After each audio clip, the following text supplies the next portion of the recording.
I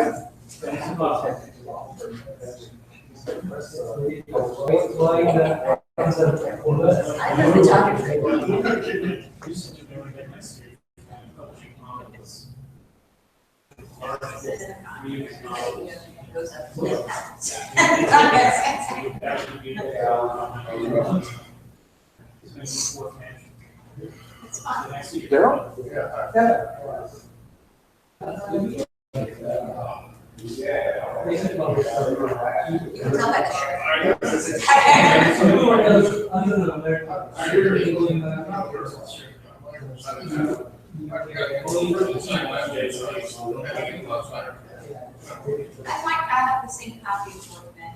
Oh, yeah. This is the only guy I know. Well, this is kind of first. Well, you know, I didn't want to break my, I didn't want to break my card.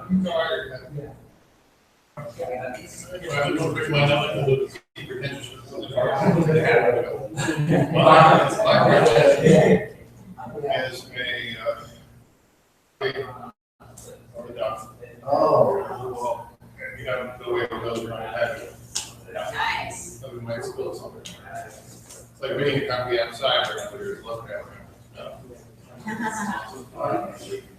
Wait, yeah, I have no sense. We could catalog the fantasy center.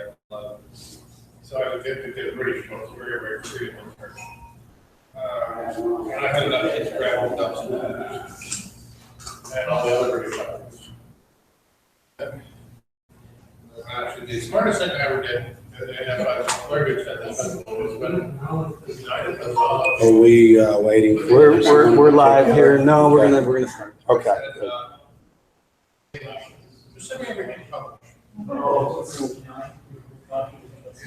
Okay.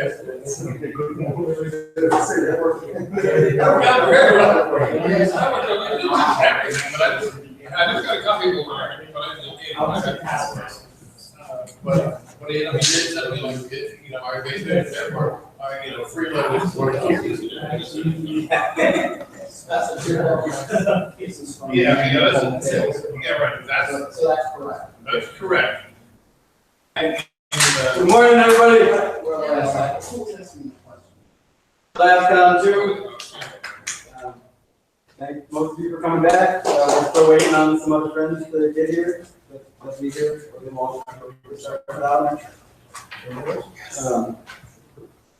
I'm just happy to do this. And you guys who were here last year know that I'm awkwardly nervous about it. But I'm also enthusiastic about it, so we're doing it. I don't know how to pronounce his name. Maybe some of you longtime fans know him. His name is John Dmitry. He wrote a reminiscence of Ray Laffy after he passed. So I was lucky enough to meet Ray Laffy back in '68. Every time he would see me, he would say, "Guidry," and then he would point his finger at me and say, "Bang, bang." This went on for a number of years, and last I ran into him sober. How genius that was happening. From then on, I knew the best time to talk to him was early in the morning. He had no liver, and one drink was back playing games. So all of that as a way of saying that we front-loaded the heavy for the beginning of the day before we're all drunk on Laffy's words. And then there's still good stuff in the afternoon, but it should be more fun. It says it's going to be fun. But so I'm happy. First of all, Robbie is our host.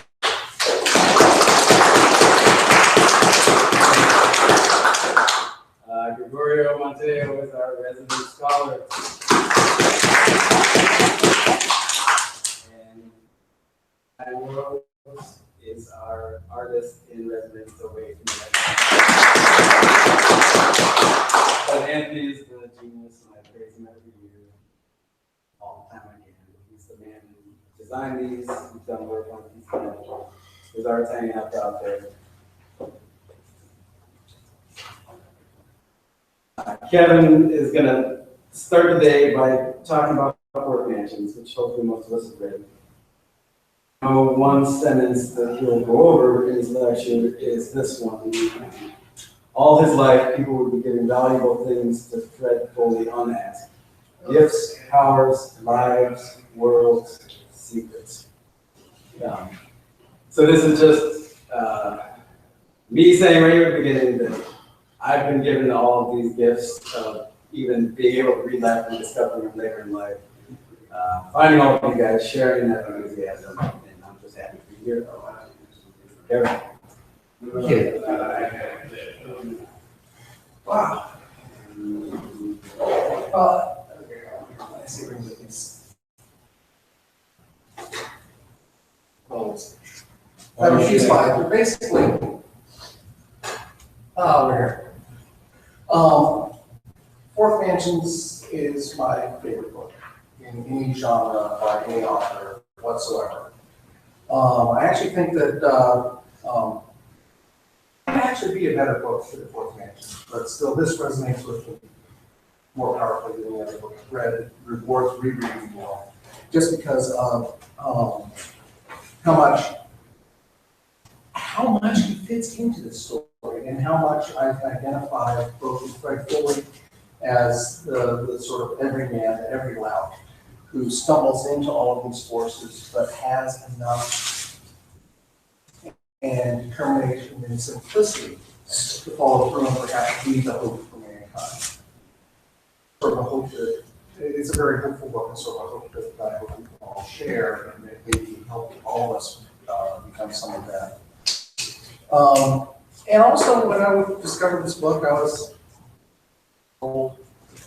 hanging out with friends, developing that kind of sophomoric camaraderie, almost not quite telepathic thought between us. But when we would get together, we would share sort of this group ability to feast on ideas, and the depictions of the brain resonated very strongly with me because of that. That, I think, is what first hooked me into this book. And the hopefulness of it is what kept me coming back and rereading it and looking deeper and deeper. It's in this book, and I say this here, a lot happens in this novel. Any of the single plot threads, such as discovering these conspiracies, doorstop a thick trilogy of novels. And yet he gets us through all of this in just 252 pages. Does this, and I'm actually very grateful to Don Webb's article on effective arcana. First talking about this prose book, and it's almost sort of like a version of the Homeric epithet, and that led me to thinking about this. One of the ways he does this is he uses these little repeated little single lines of description that recall all of the narrative for that character up to that point. So they actually shortcut for a lot of character development. He describes the scene, he attaches a single image to it. And then every time he brings back that image, he winds up recalling in your mind all of that character development to the point. Did this, referring to Gray Aquafina, for example, is the classic example. We're always referring to the sea as the wine dark sea. It's a rhythmic association that also brings back those images. But Lafferty's epithets evolve over the course of the novel as well. And so the evolution of these little epithets helps the storyline. First example, or one of the examples, talking about the brainweave. There was a lot of pressure on that brainweave. Icy elegance, green mottled humor, helical passion, cinnamon colored time, ashen weeping, dead Letitia, danger and sight of live Letitia. He wondered in her broken sleep what sort of living nightmare she'd been gobbled up by. Uncle death bubbles. Okay. I pause for a moment and just reflect on just how much fun Lafferty had with lists. Listing things. But also, every one of these, you know who he's referring to.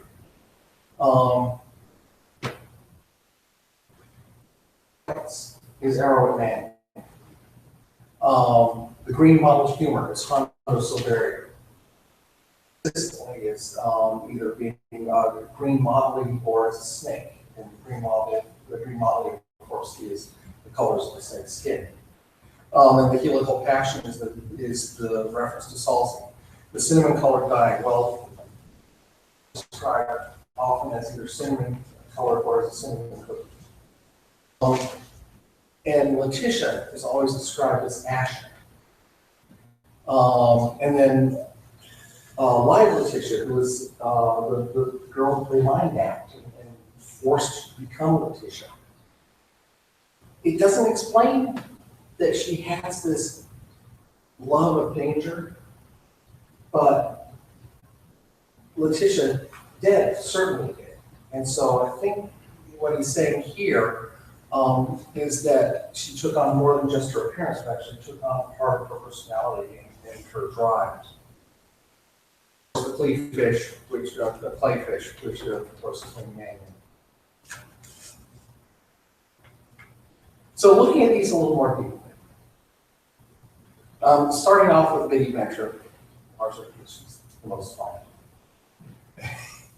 And she's introduced as a drawing in red chalk by Matisse. Now, I believe Roberta is going to talk more this afternoon about the introductions of these characters and the allusions to the different artists and how these introductions refer more to a person's the actual image or appearance. I'm projecting a lot into what I think you're going to be talking about. I'm actually very, very excited about this. Again, using the red chalk description thing, she was drawn a sketch in red chalk on the piece. He refers to this twice more in the book. To the red chalk that he actually mentions her name. And in a way, I think that he's training us to look for these little epithets and associate them with the name. Because it's very early in the book. A few times he mentions her this way, he always includes the name. So we have here, when she's joining the assault on the Gelson, the ghost in red chalk accompanied a red wraith of discerning simplicity and shattering profundity, so young an animal that she still had not shook off the poltergeist manifestations of her own adolescence, a luminous pink spook. Yeah, it's just tremendous fun. But it's also showing you all of these little images that he'll mention from time and time again. And every time he mentions them, he recalls that assault on the Lawrence's mind and the particular fire that she poured into him that turns him into a falcon, turns him into a force that will shake the world. And then when the harvesters mutate themselves, she was into the weave now, pink pungent, the numinous spook, the cinnamon cookie, the mad anima who had never left off being a kid, hypergeistic and poltergeistic. The lavender lightning was about her especially, the witch who was no more than sketch in red chalk. Again, he mentions her name right after that quote. See how it's just repeating those elements of description. The main reference he uses for her throughout the book is that of the cinnamon tree. I love this pun that he introduces to cannelon, a cinnamon cookie in my head. The young man joked with the big tongue. For cannelon means gargoyle as well as cinnamon cookie. Already he's loading that description with a lot of importance, a lot of description of her character. I actually haven't found kind of the reference to cannelon in this gargoyle. Maybe this is something Lafferty made up for. Maybe it's an archaic usage that I just haven't run into anywhere. But the fact that he says this, it describes her as both sort of a monster and as sort of a delightful something, you know, a cinnamon cookie.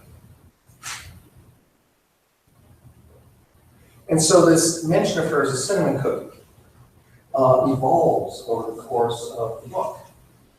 I about that in my introduction, how Lafferty uses these almost like a Homeric epithet, except that they change, and that those reflect the change in her character over time. So, lustful mouth and innocent eyes, this video was a cinnamon cookie full of arsenic in the bar right after their first assault on the Fuentes. She's getting very fully. A cinnamon cookie full of arsenic. Yes, she's a cinnamon cookie. She's actually really kind of dangerous. And he doesn't spell that out. He doesn't spell out how dangerous she will be to Freddie or to anybody else, or to the world. He does add in that element of threat to her description.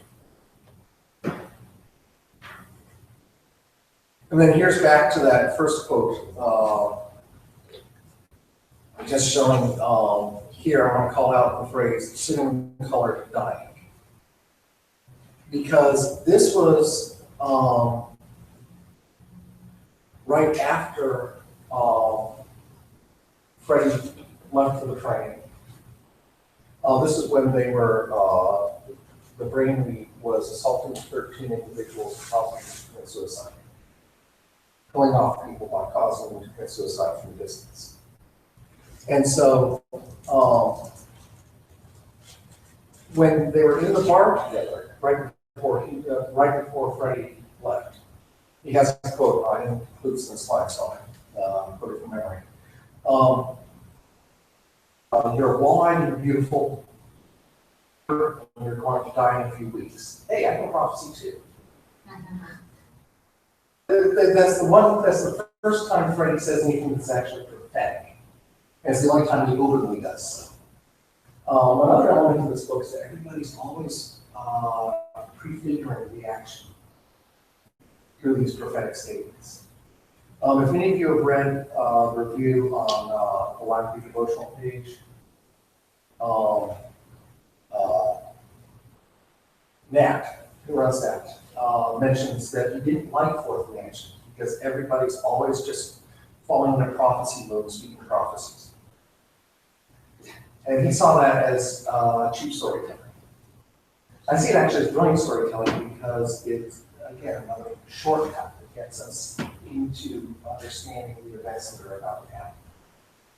He says that in the bar with Biddy. We're thinking that it feels like just an offhand remark. It's a slightly humorous, somewhat morbid offhand remark. But then in 2 scenes later, when he's describing the brain lead, and he mentions her by that epithet, using cinnamon, he describes her as cinnamon-colored dye. And so you realize, wait, maybe Freddie was actually right. Opposite to that. And maybe she really is going to die, which, of course, turns out to be true. But that also tells us something else that I think is important. I did have the quote. Oh no, this is the next one. Here's the important thing also about that particular exchange, in that it teaches us as a reader to pay attention to his offhand remarks. Because a lot of the plotting happens in these little asides from different characters. You know, Freddie making a comment, you know, you're wall-eyed and beautiful, and you have a fever and you're going to die. It feels offhand, it feels like just something he's throwing out, but it's actually very important to plot.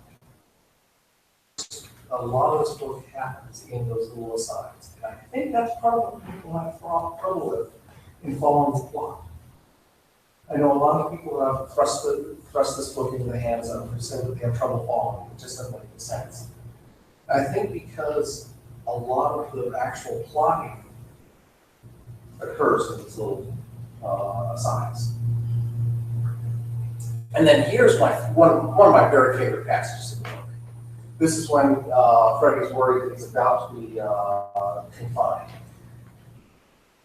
to contact, so he needs to find a foul weather friend who will come to Washington and help rescue him if he gets locked up. You know, Freddie called her up, not by phone, for other forms of communication to come on to him lately, almost without his noticing. He could not get her attention. She was lounging on subterranean beaches and wild dogs were tearing her apart. You're missing pieces, you're missing the best pieces, she kept calling to the tearing dogs. All you're tearing off is the legs, don't any of you like white meat? He had her attention that way. Finally, he called her on the telephone and she answered on the fourth ring. And lied about what she'd been doing. Oh yeah, oh no, she had been listening to us, she had been listening to the stereo. This happens on a subconscious level. Oh, okay, fair enough. On one level, that's another key to this book, is that on one level, all of these events are occurring utterly unbeknownst to the characters that they're happening to. On one level of metaphor, she is lying on subterranean beaches and imagining wild dogs carrying her apart. But on the other level, she's sitting in her room listening to the stereo. And again, another key to this book is that so much of narrative happens on these metaphorical levels. And those metaphorical levels don't have the same, that it's more like a dream life. You know, in real life, if wild dogs were tearing you apart, you wouldn't be calling out to them to take other parts. You would be screaming in terrible pain and trying to get away. Where would you be in subterranean beaches? Well, I have a theory about that one. The subterranean beach is a reference to the river Styx. Later, he had mentioned that she was going to die in a few weeks.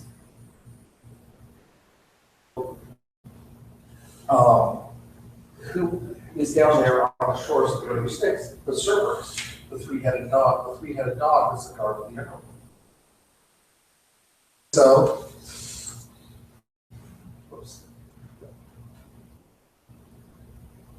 the very next time he mentions her as a cinnamon cookie, that's the cookie for Cerberus. Now, first off, by preloading the image by saying a couple of chapters earlier that she was going to die in a few weeks, I think that gives the view, it gives me at least as a reader, the idea that that subterranean beach is the beach of the river Styx. When you die. Therefore, the association of Cerberus. And here he said, yep, that's exactly what it was. She's a cinnamon cookie, but she is a dying cinnamon cookie, and that she is a gift from Cerberus. Or perhaps, you know, there's the legend, the ancient Greek legend that we died after the coin, the fairy pilot, to take you across the river Styx to the underworld. And here she's bringing a cookie for the dogs. Or maybe instead, maybe she's just making Cerberus. I was thinking, I mean, my association for the subterranean beach would be that this is maybe a beach around one of those many mountains.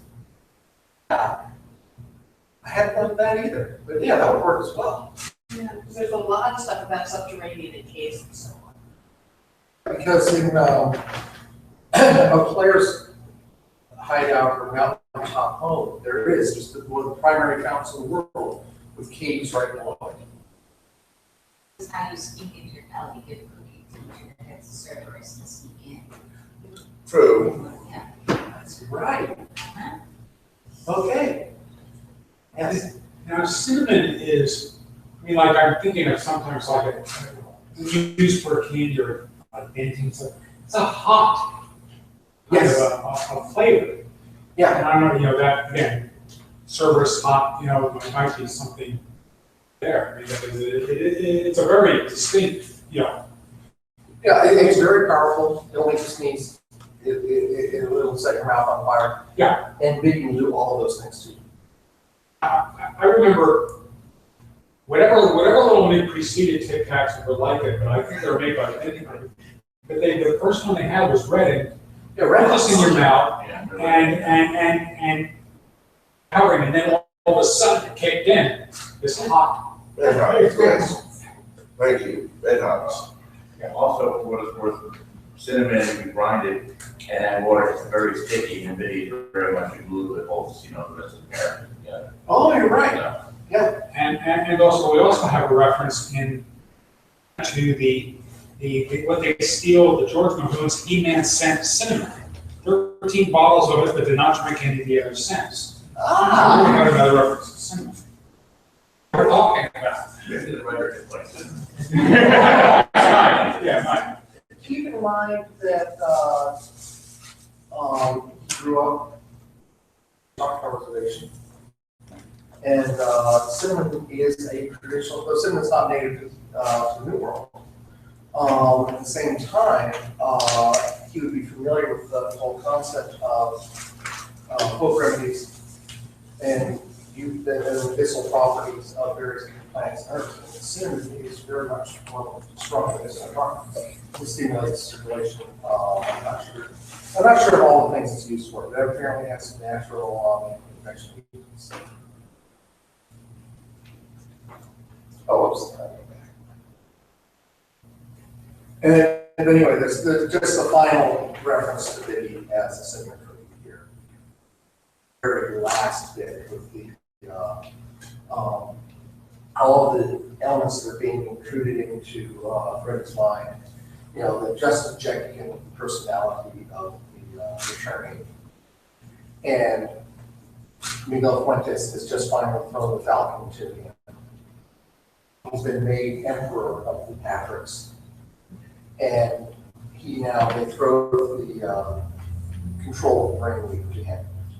And so among the things entering into him, green body humor and helical passion, same sex fish, atom destroy, for service. What's also interesting here is that there are 2 missing from that list. That's only 5, not 7. And the 2 that are missing are the newborn bull, which is James Bauer, and the icy elegance of Heroic Man, because they just had their final battle. Died, and his soul rose from his body and formed into a little puff of kind of noxious smelling lightning that nothing. So he was gone for a week. And James Bauer, when he died and fell and plunged into hell, past Letitia, was broken loose for a week. So this list has only 5 elements instead of 7. Next, I just throw in a few of the, I think I can add a transition to this one, I'm sorry. Anyway, I just added a few mentions of the other epithets. Since I accidentally covered up that quote, we're going to add a transition for it. I'll read you the. Here we go.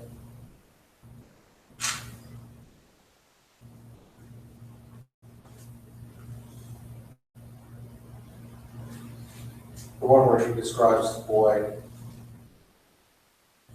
So, Sully Silverio, and again, this is a perfect example of using a small little aside remark that actually is very important to the novel, where he's describing, he describes her as a piece by God, and says that God would never twisted passion inside this small, dark, unsmiling woman. Her response to that bit of narrative, not twisted salty one set of her own passion. It's helical. That sounds better. It sounds more like a children. That's the method that he uses to describe it throughout. What is helical passion? And then Honda, when he introduces Honda, and I just look a little bit. Out of St. John's, a 5-year-old boy had died. He didn't die. His temperature fell 6 degrees in 6 seconds. He was well. It was the big snake, my friend the big snake, the boy said. right away, why don't they let the big snake be the doctor and make the little doctor be a snake? You know, like when he introduces each of the characters, and he introduces them by the style of painting, welcome. He introduces them by the style of the painting that they remind you that they're personalized, and then introduce some effect they have on the ambient. Walks in, all the flowers raise their heads all over. He starts talking about James Bauer and Nighthawk Falls. And he introduces Hondo, and suddenly a boy is miraculously cured by a snake, which is the representation of Hondo. And throughout the rest of the book, he's described either as a snake or as a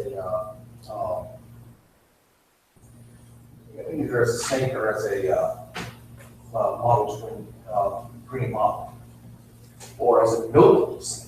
Yes. He's a snake who captures and pieces. Yes. Yes, you're right. Exactly. Various hidden snakes. He had two. Is he the president of the? Yes. Yes. Yes. It's like some snakes, yes. Some snakes have, you know, I won't get into that. But what I've often wondered about with this description of Hondo as a snake, Hondo seems to be the most moral of the harvesters.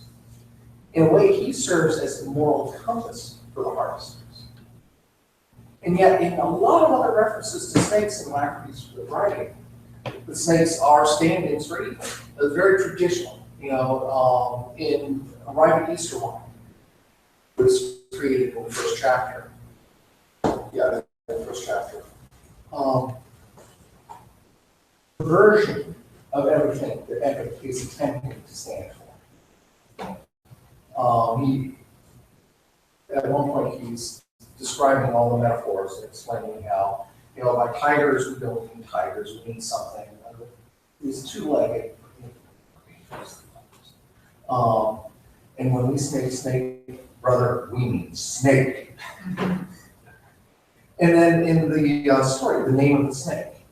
What is the snake in that story? The snake is Sid. Just pure and simple, straight equation. And yet by having Hondo be a snake, what is he saying there? Is there a reason for that choice of epithet? And I still haven't quite solved that mystery, or at least to me.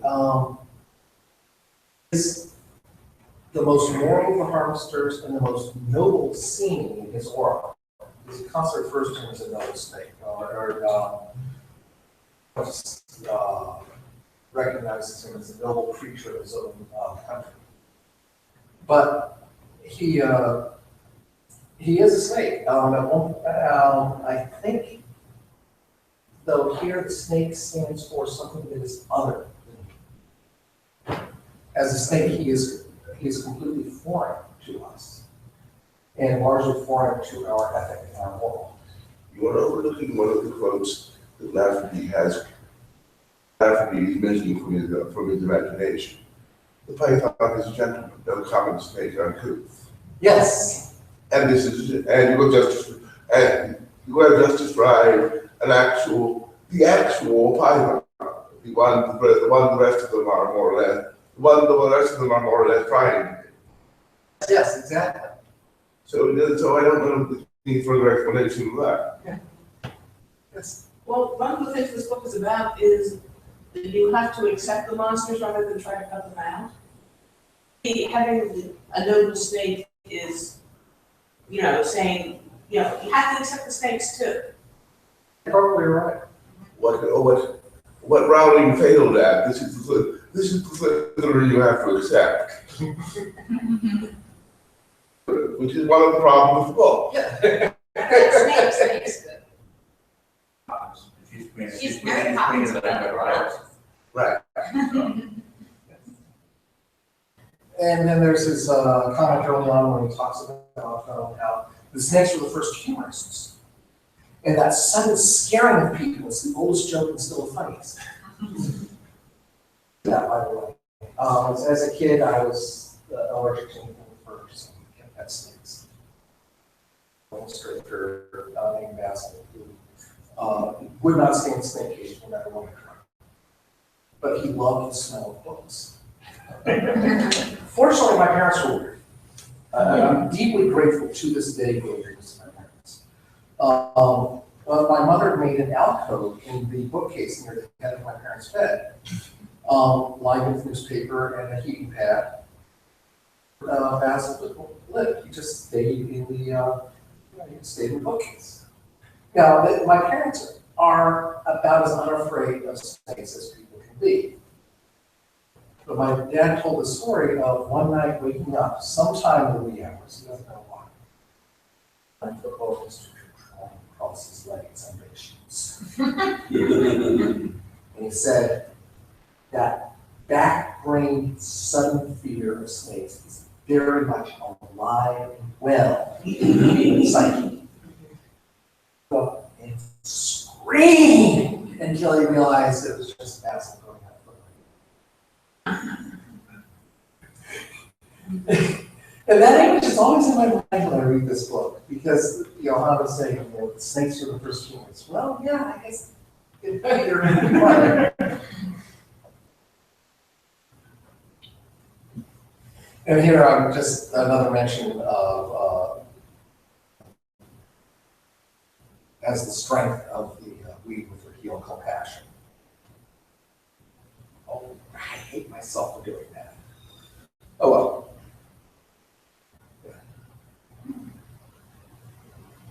And then here's the where I think the heel compassion becomes most important. Because by describing her passion as helical, she's actually is part of the force of belief that is altering the DNA of humanity. We're tampering the double helix centrality of our own body cells, and the helical passion, my own certainty in life, is already set to go. It was very deliberate for him to associate her with DNA. That what the harvesters are trying to do is mutate humanity into their own image, mutate themselves, and thus be the first of the evolved man. About the evolution of mankind. Ultimately, it's about hoping for our ability to evolve. And here they're basically trying to bioengineer that evolution. But instead of using CRISPR or some other form of biological, some form of genetic engineering,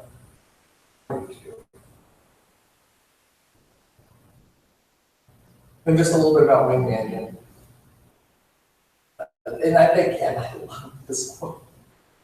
Again, this is also very important. Wing Manion reminds one of a fish by Paul Clay. Not in her actual appearance, of course, but in her style. Yet she was good looking. And Clay never painted a good looking fish in his life. Those Clay fishes, though. Important to understanding this book here is the fact that it says he reminds one of this fish, but not in her appearance. He's not describing what they look like. He actually, except for describing Biddy as red-haired and freckled and beautifully bony, that is the most physical description you get of anyone in the book. We just don't know what any of these characters look like, except for the constructions of our own mind from these associations. But nowhere does he give you visual description.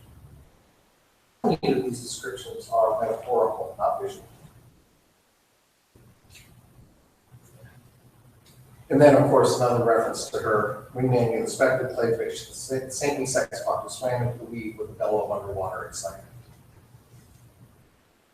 Going back to that list that I used in the beginning of this talk, or brain just showing the list of all the characters and how consistently throughout the book, whenever he mentions a fish or whenever he mentions Paul Clay, he's describing Wing Manion.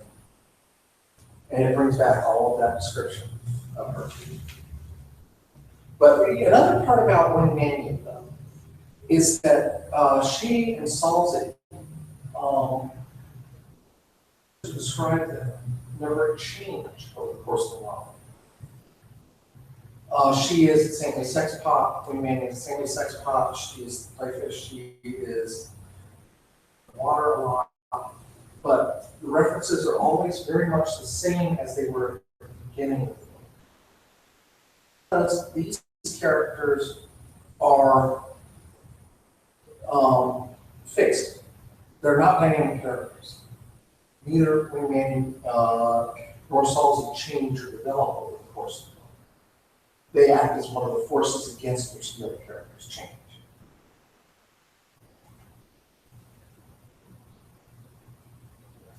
And here's just another reference of her to Wing.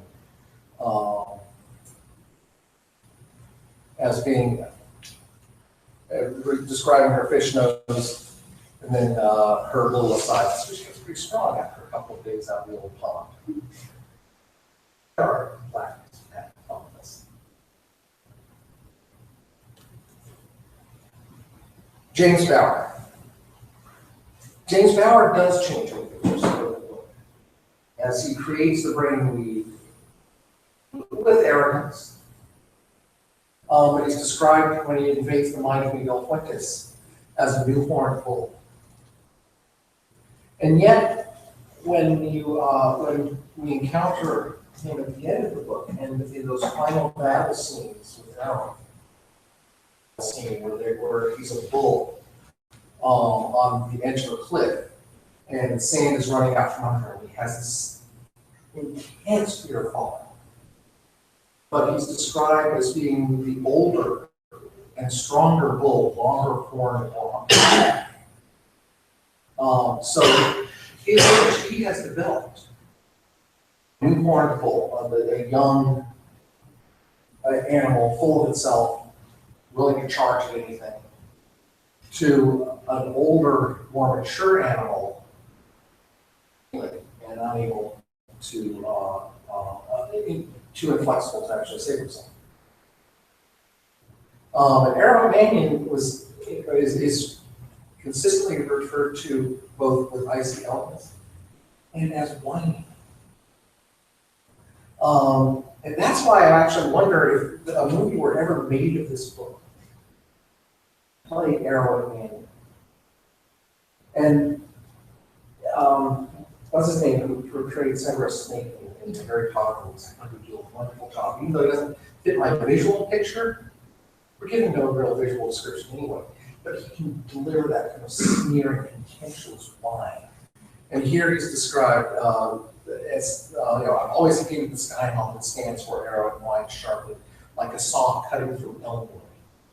Character in the book. Yeah. When you Voldemort is in battle. Yeah, exactly. It's Alan Rickman. Yes, Alan Rickman, thank you. He was one before. It's unfortunate no one Wouldn't say that. Well, actually, the actor whose name I do not remember, who played Nightfall in the New Homes.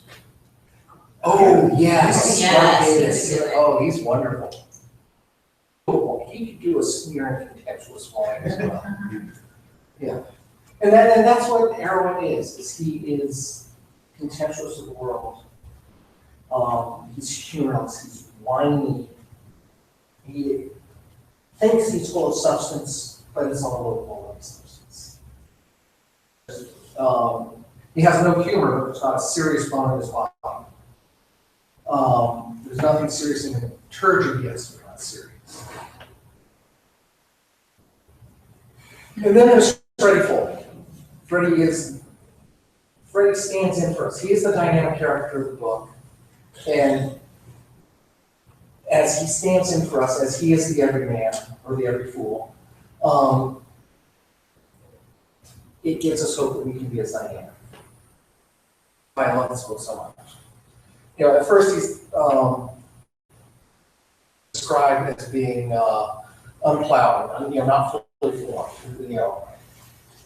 As all cats, especially tigers, are loose in their skins, as Freddie Foley was loose in his face. There's room there for far more things than his winking innocence and easy grin. For multiplex character that Freddie hadn't developed, for expressions he had never used. It was a face unplowed, but momentarily glowing. And a number of things happened over the course of the book. Part of it is the development of his maturity, and that's seen in a couple of scenes through his face, but also in references to him seeming more mature. faithfully was starting to get faint plow marks now. And that was after his first meeting with Big Venture in the car.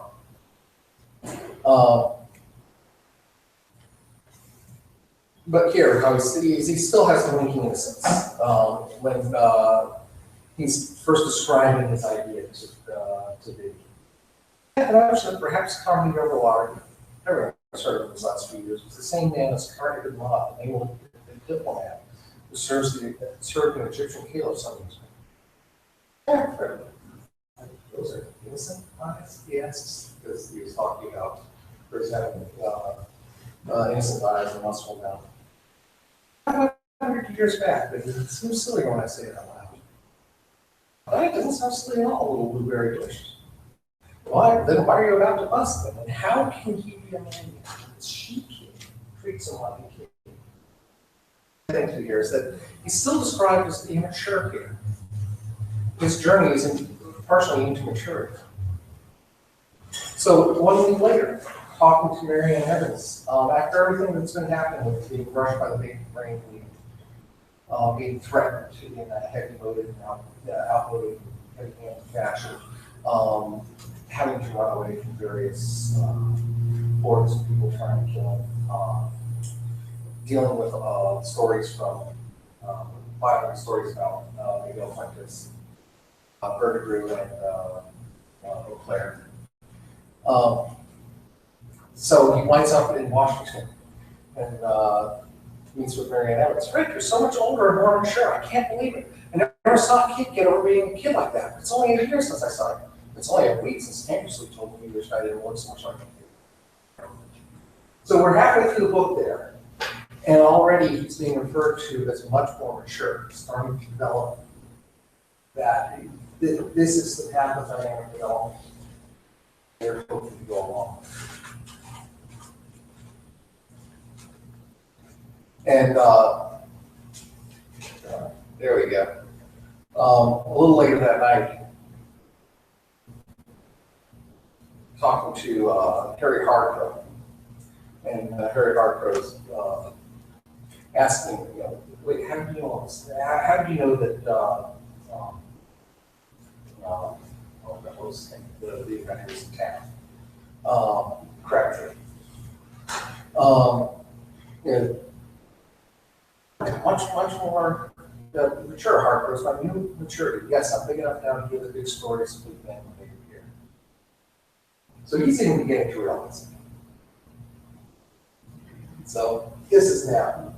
Now he's a tiger who's much less loose in his face. And later that night, Freddie looked at himself in the mirror. It was true. He had become a little older, much more mature. He had more respect for himself. That he needs to get through the rest of the time. And then the biggest organ are references to sight and eyes. Part of Freddie's ability at the beginning of the book is that he has both simplicity and the ability to see. He's able to perceive. Good eyes and very simple brains. That was what we really could see at levels where most folks cannot. That was just a very.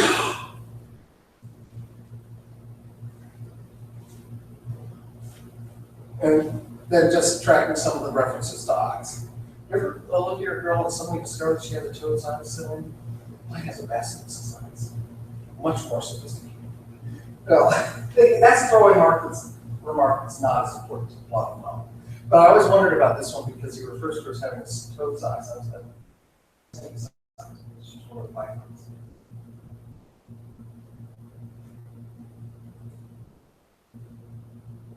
First power given to Freddie by the harvesters, and when they invaded his brain, was the ability to see. And in that same scene where he's talking to Santa, well, I can see a little without eyeballs myself.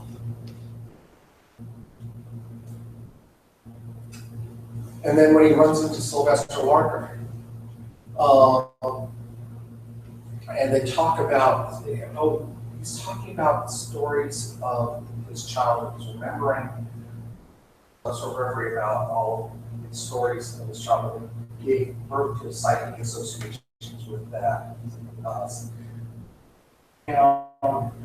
And with his understanding of the world and the way it worked. You know, this idea was a story told to him by Sylvester Walker. They had put a little boy into one of the brick kilns and burned him up. It's a small boy story, so no reason is ever given for any act, nor is it asked. They burned the little boy all up except his eyes, which turned to agates. These were the same two agates that Sylvester Walker used for taws. They would seek out the marbles themselves, and they never missed. Rick had been a marble champion, and he had given these two agates to Freddie. People would be giving valuable things to Freddie when not asked. Powers, gifts, lives, worlds, and secrets. This is not the first time he's been given the power of sight. He's given these magic eyeballs for kids, right? And even though that's just a reference, reference to an old story that we heard growing up, the fact that what Sylvester Walker gave him were eyes, I think why Freddie is in a state at the beginning of the novel where he did have complex eyes and could see how many was, even though he was somewhat simple himself. And of course, the whole point of the book is that he has to, by taking in the powers of all four monsters, incorporate them into himself. And so it says here that he's uniquely qualified for this because all his life people would give these things to him. All four monsters would believe their powers.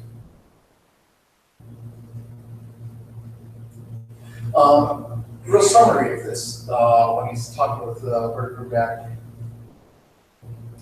Oh, you should know these things without asking. You're a rare combination with a simple mind and the complex eyes that can see out the primary mind. And simplicity is also another part of the keys. Cuthbert is having a simple mind. And there's even the quote at the beginning of one of the chapters that is referenced by, and is this real or not? The little quote from Simplicitas by Ortex. Is that a real quote? Is that something that Black made up? That was made up? Okay. Most of his quotes are, some are not. So here's kind of one scene where the power sight is held. The quick fox slept through the dark streets, superb in sensing now. Foley was a member of the brain week and he had eyes all over him. He had better have an unlighted car roared out of the street and onto a sidewalk after him, and then boiled out when it missed him and crashed. Through a gap, down an alley, over a fence, up an old outside stairway, across the lower roof, and on and on. Freddie Knight and his Simpson please, Atchison. Again, the power of sight is already preserving his life. That's early in the book. My favorite references to eyes in the book. As he's trying to find the morning Maryland hideout of Royal. Come with me as a king. There's something distorted in the morning. The unreality, the impermanence of the surrounding, the too shrill music to hear with proper ears.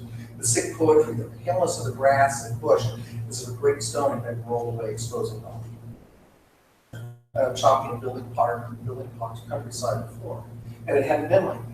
Lately, however, he'd been learning to see with other sorts of eyes, with harvester eyes, with patriot eyes, with falcon eyes, with toad eyes.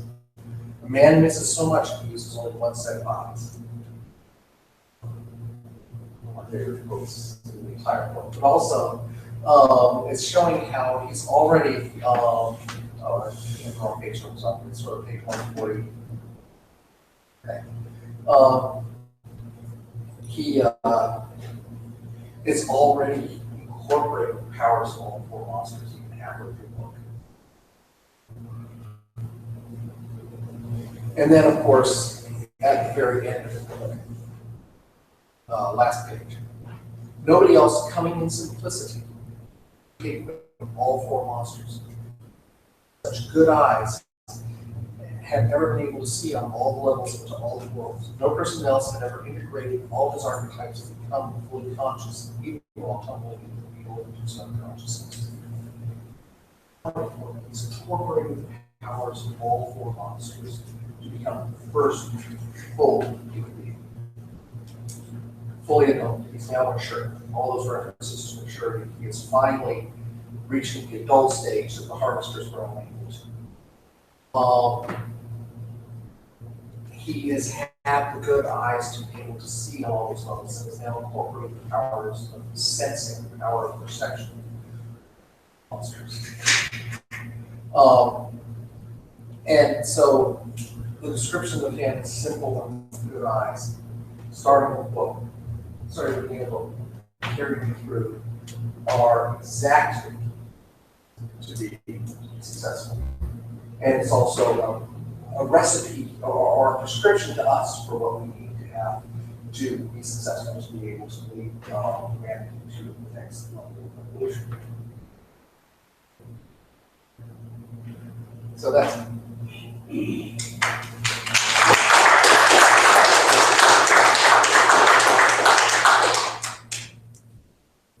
Does anyone have any questions?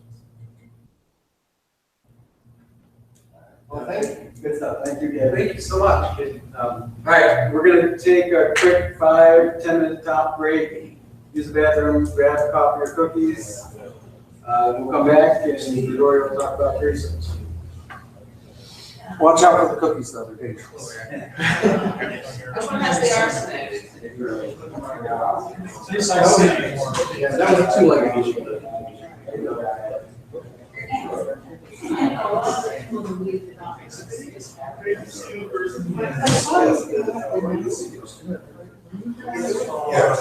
I was not here, but I saw something online. I think it's a little yeah, I agree with I hate to say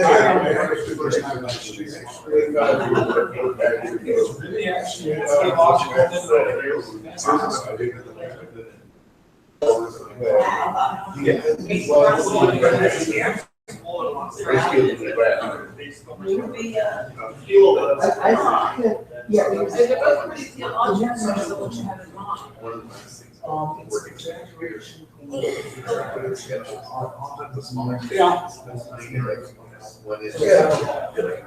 Yeah, much better. Well, there's always. And I think the value token like the that he has avoided allegories until you're old and wise enough to detect your presence. Yeah. I think the chair. Let me try the chair. Maybe more so.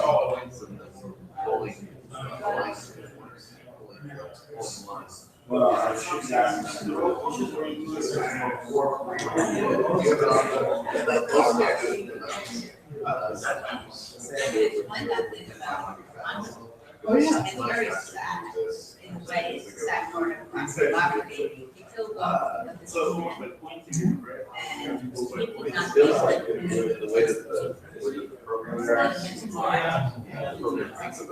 It's a blindness. It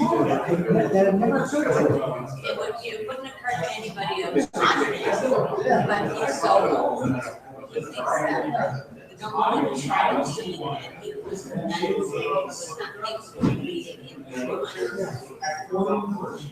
Who else could have done? Yeah, Freddie Foley was the we had strengths. Opposed in her own character. Another thing that you know, She was really straight.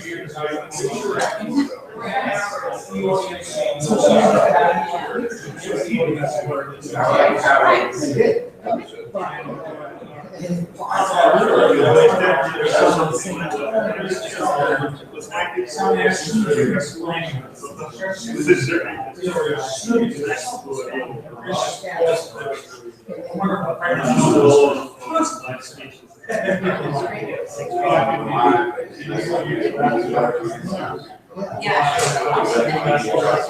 It's sad, but it's a person.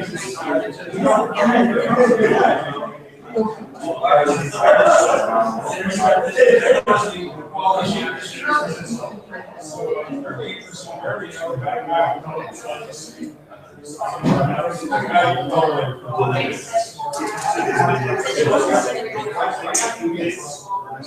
they take on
One thing I know you were saying was myself that.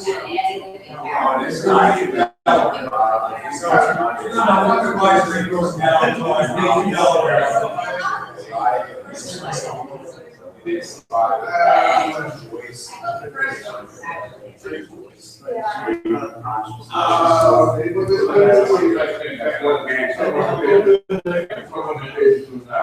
That's not.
You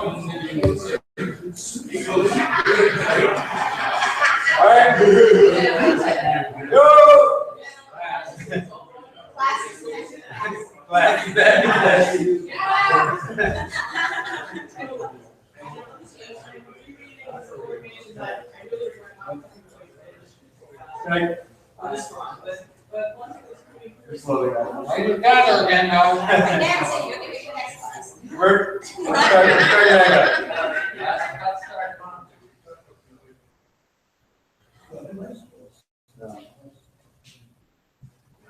All right, so a couple days ago, Daryl posted saying, if we're gonna have a serious conference with a serious talk about Ford Mansions, somebody's gonna have to address the issue of Teresa and what this adaptation is.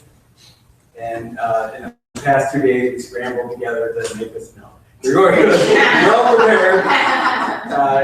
He's studied Teresa, he's taught Teresa, he's eminently qualified to talk to us now.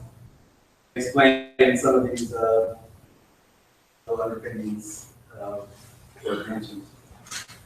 So just real briefly to set it up, in the Tom Jackson interview, and asked Lafferty about his use of philosophical and theological ideas in his stories.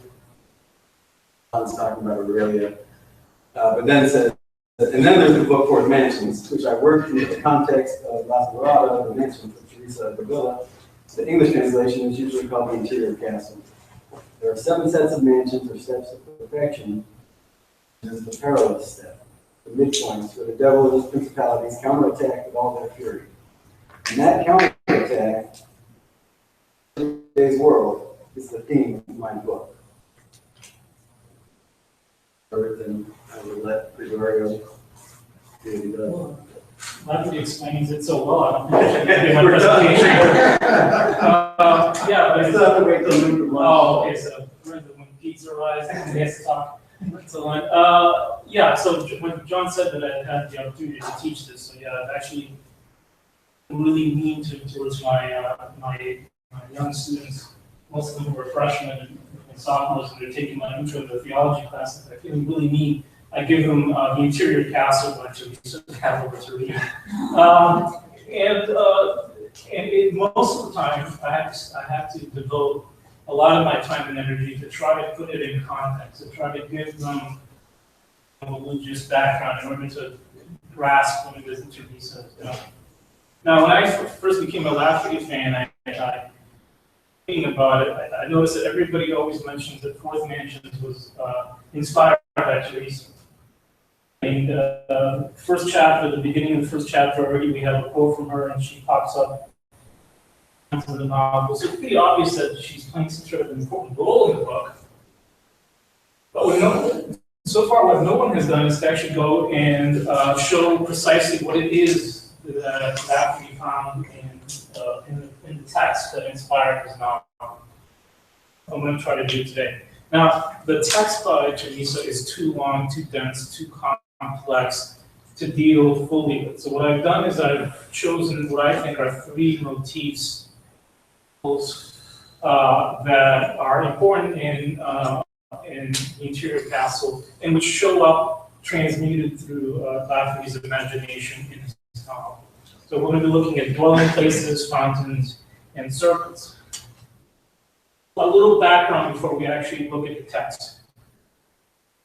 What kind of a book is this? What genre does it fall into? Well, it's a genre that was very popular from the beginnings of early Christianity up to the Middle Ages. It's called usually the spiritual itinerary or the spiritual journey.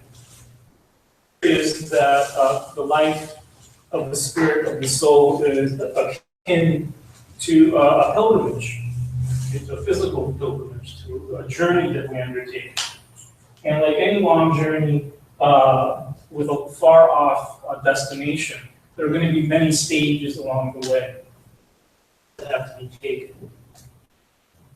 And usually the way that these spiritual journeys were written down, they were conceived as a journey outward into the wilderness. You have the early saints, desert to pray, because one of the great stumbling blocks to progress in the spiritual life is the distractions of the world. You get these typical descriptions of the saintly person, the pilgrim who goes off to a mountain, into caves, into the desert, in order to be able to come closer to God.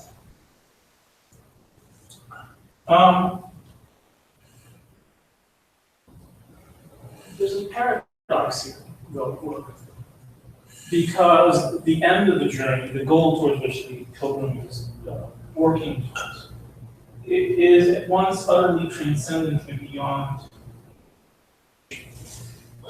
God is the focus, holy other.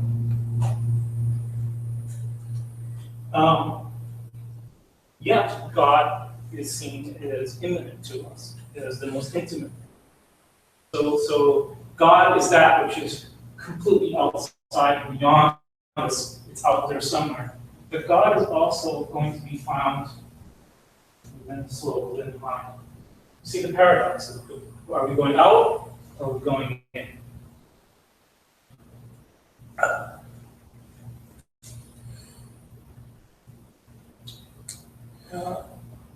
The ascent part of the paradox can be seen as an elevation and perfection of human nature. The great insight here is that there's something broken about the human condition. There's something incomplete about the human condition. There has to be some agent from beyond ourselves that has to be a power that will lead us to fulfillment as human beings. This is called divinization. It's a very old, or theosis. It's a very old tradition topic in Christianity. But there's also a reciprocal descent into the interior of human nature, particularly of the human psyche. So, and some people, when I teach this text, a lot of my students, the kids in my class, have this hang-up about the duality of spiritual, mind and matter, and so forth. So one of the things that I point out to them is that that's not a hang-up that Teresa really had. So she has a very holistic idea of psyche. It's intimately related to body and physical experience. So whatever affects the mind, our perceptions, our encounters with the world, our feelings, is also going to have an effect at the very same time upon our spiritual natures. Versa. Finally, I'd like to point out that for Christians, this journey has to begin with God. It's not something that we can just on our own decide to do. And it's always beyond our powers to achieve. So part of becoming a pilgrim, a successful pilgrim, is the idea that you have to surrender yourself to this power that's drawing you to itself. How that plays out not just in Teresa, but of course in Lafferty. Okay, so what are the methods? What are some of the things that are going to happen on this journey for Teresa? Two of the most striking, whenever people read this text, this is usually one of the things that captures their imagination, is the profusion of locutions and visions. So locution, it just means voices. The idea here is that Teresa is being led by the divine, by the transcendent, by God, however you want to call it. And that the transcendent wants to communicate, wants to be in a relationship, and is drawing the pilgrim ever forward to its final destination. And in order to do that, it uses human senses to do that. So she's going to hear voices that are going to give her instructions, she's going to see visions, which are going to give her greater knowledge, and so forth. The idea is that the pilgrim is being taught what I call contemplative receptivity.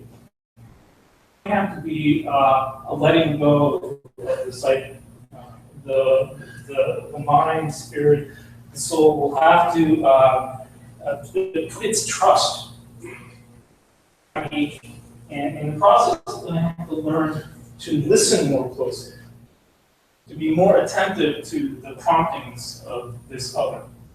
Teresa said it's very, very important that you quiet the mind.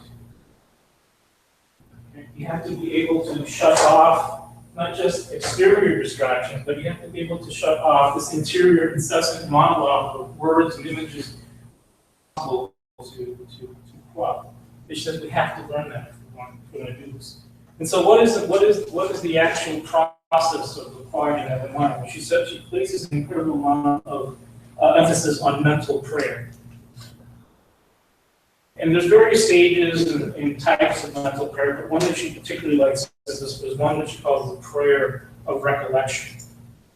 And by that she means that we have to recollect our scattered perceptions and ideas and thoughts and so forth, and we have to be able to integrate them together, bring them under our control, and therefore become the kind of receptive people that can communications from God. The end stage, what is the destination that she envisions at the end of this pilgrimage? Well, she calls it,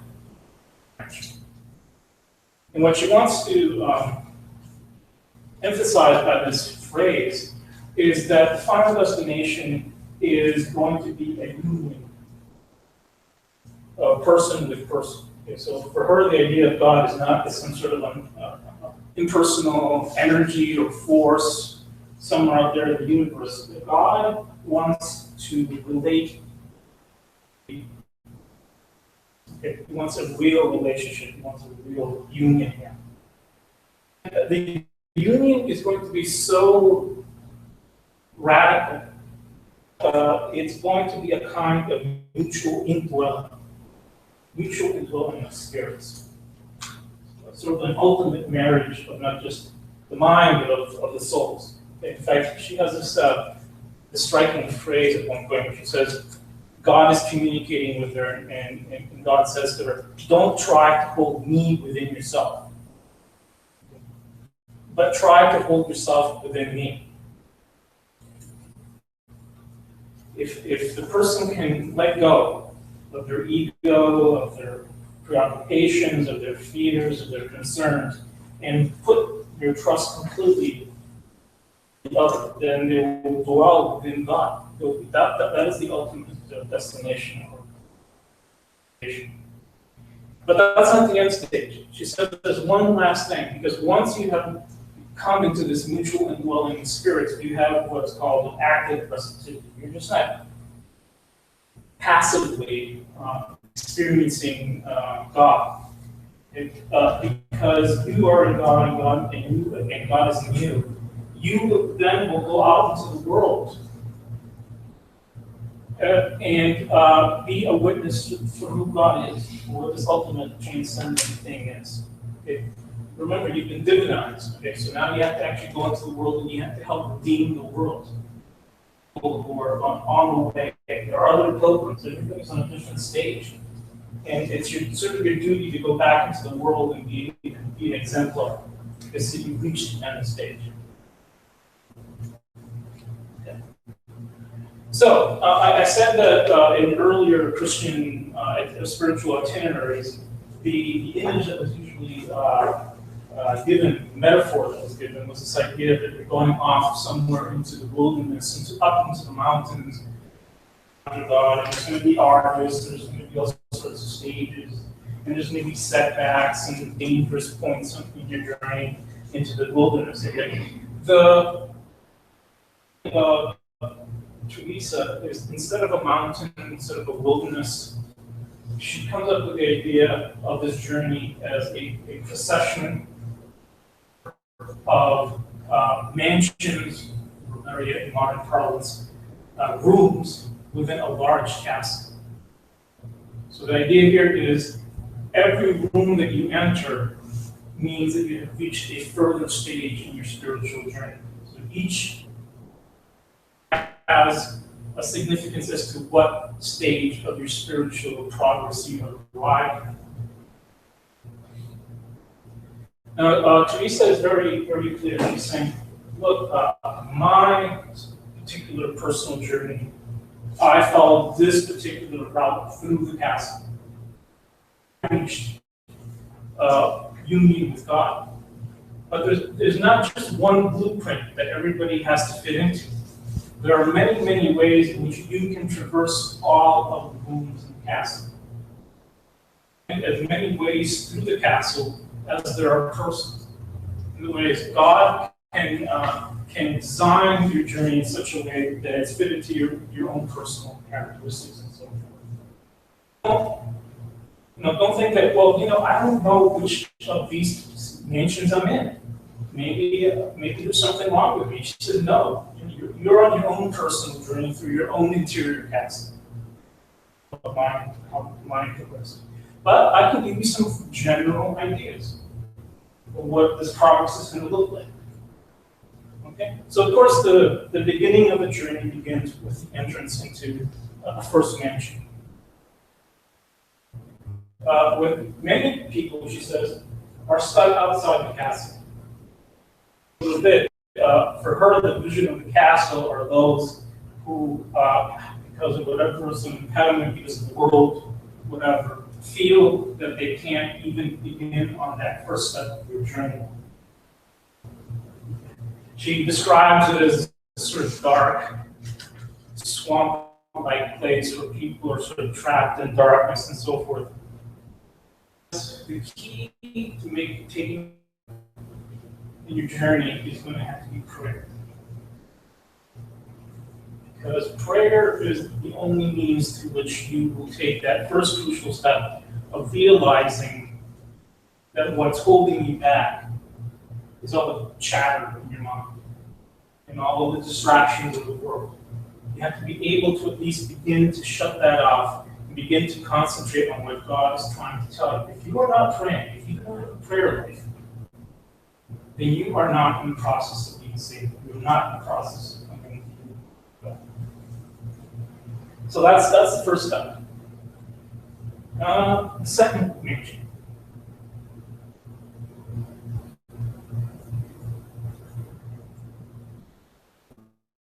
Teresa says that many, for her personally, and from what she's gathered by talking to other people on their journeys, is that whereas the impediments of the first mansion were sort of this background noise, this interference that continuously blocked your ability to concentrate and to think, and to pray, to meditate. On stage, it's almost like the forces of the world that are trying to prevent you from making progress become more malevolent and more intentional. Just a background noise now. Now you're going to actually begin to encounter stumbling blocks to your progress. And this is where Teresa will counsel people. This is where they need to really start working consciously towards the goal of prayer, of regular prayer. In some ways, she thinks of it as the way that an athlete prepares for an athletic event. There has to be a regular, habitual training of the body in order to be able, by the time we get to the sporting event, to just naturally, habitually do these physical feats. Yourself to pray every day, to meditate upon God, so that eventually, if you train enough, it starts becoming sort of a second nature to you. Going from the second mansion, from the second room to the third. For Teresa, the third mansion is interesting because here, in some ways, the journey becomes a little bit easier. That is the result that now your prayer life has become, so you don't have to struggle to pray. You don't have to struggle like going to the gym every day. The first time you decided to go to the gym and lift weights, it was torture. Okay? If you've been doing it regularly for 6 months, you just get out of bed and you say, well, this is just what I do. I get up, I go to the gym, whatever. And that's the same thing as going to be happening in terms of your prayer life, the world, and intentionally focusing upon God is going to become just a habit. It's just something that you do every day at a certain kind of time. So that's what the third mansion is.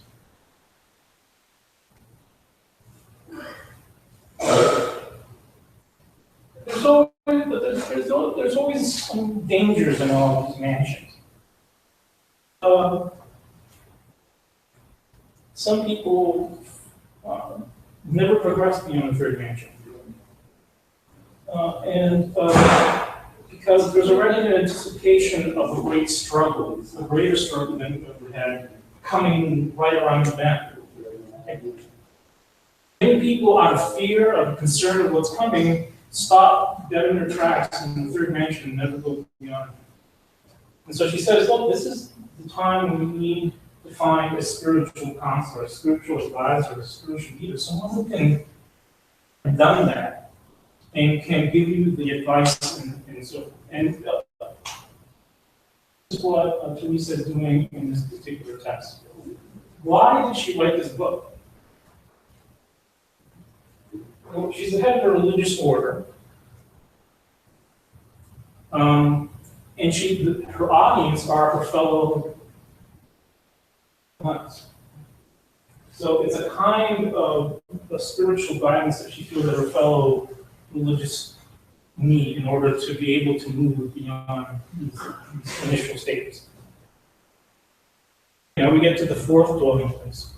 And by the way, I added all sorts of neat graphics to my presentation. I felt that this, unlike my students, and they're basically just, they have to sit there and listen to me ramble on until 12 or whatever.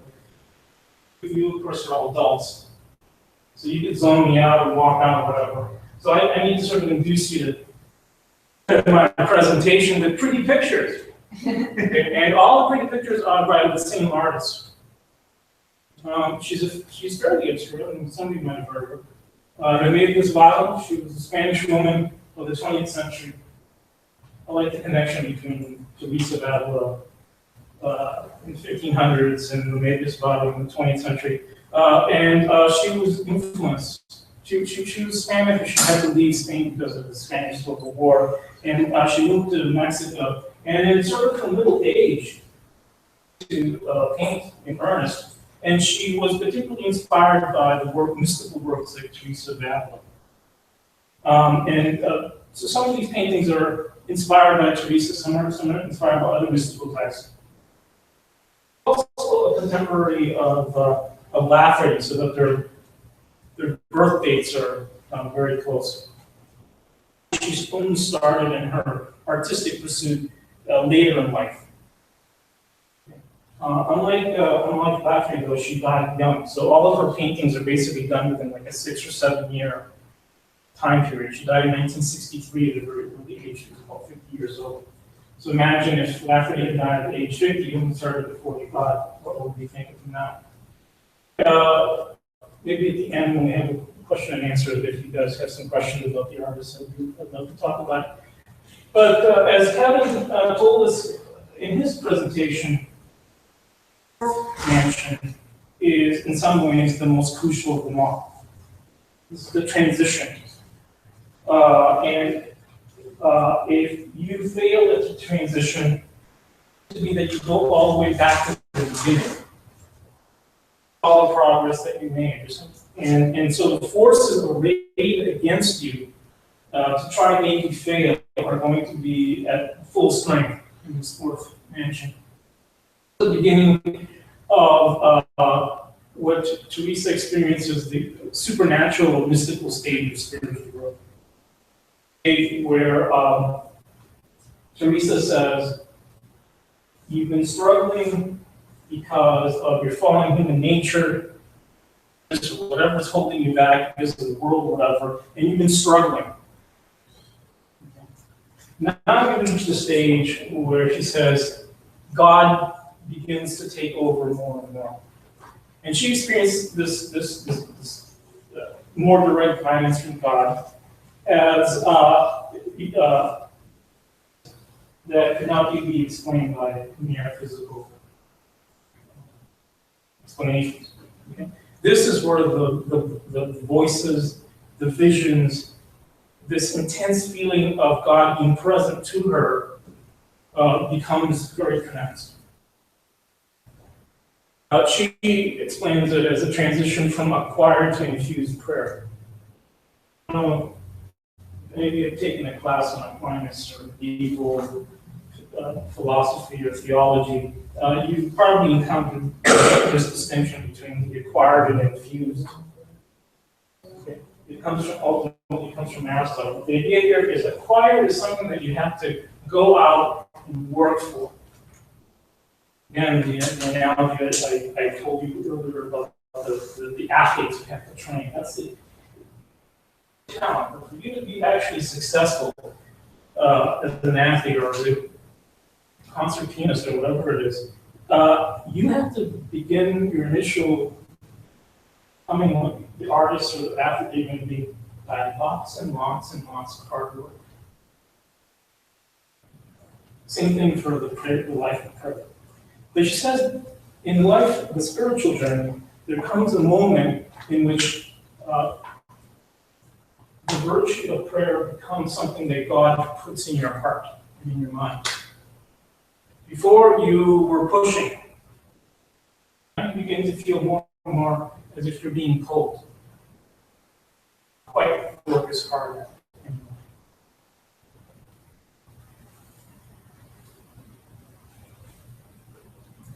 And as a consequence of this infused prayer, the spiritual pilgrim, according to Teresa, will now become almost wholly preoccupied with spiritual contemplation, with contemplation of the divine and the transcendent.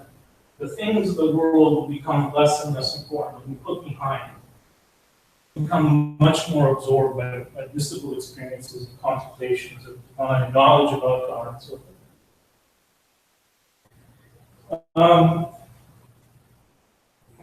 I know that LaffCon doesn't directly address the 5th, 6th, and 7th mansions in the book. Well, that's deceptive, I think. Anticipations of the final 3 mansions in the later part of the 4th mansions. So what are the consequences of going through the 4th mansions and all of its dangers and emerging on the other side? Give you a brief description of these final 3 mansions. The 5th mansion, I think, probably the most interesting experience that Teresa has, the most metaphor that she uses, is this idea of the silkworm. So she compares the pilgrim at this point to the silkworm who weaves a cocoon for a period of time, only to later emerge as the creature that it was meant to be all along, like a butterfly. And Teresa gives it a sort of very interesting theological dimension to it, because she makes continual allusions to the going into the cocoon is the same as Christ going into the tomb. So Christ is in the tomb for 3 days, and at the end, in the resurrection, he emerges in his glorified body. It says the pilgrim will weave the cocoon, go into it as if it was a tomb, stay there for 3 days, and at the end, as the divinized human being that they were always meant to be.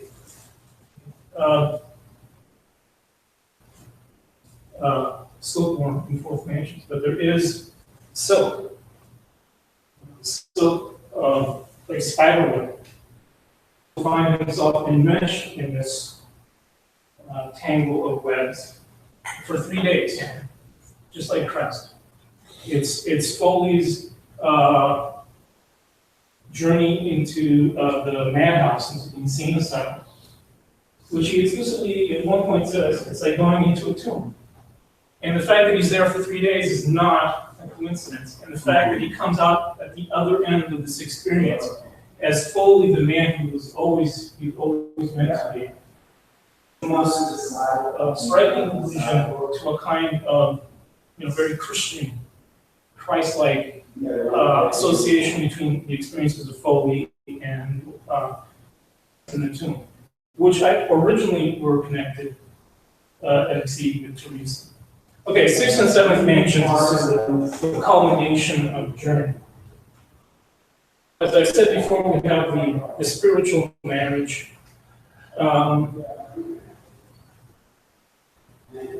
It's, in some ways, the most painful stage and the most joyous stage.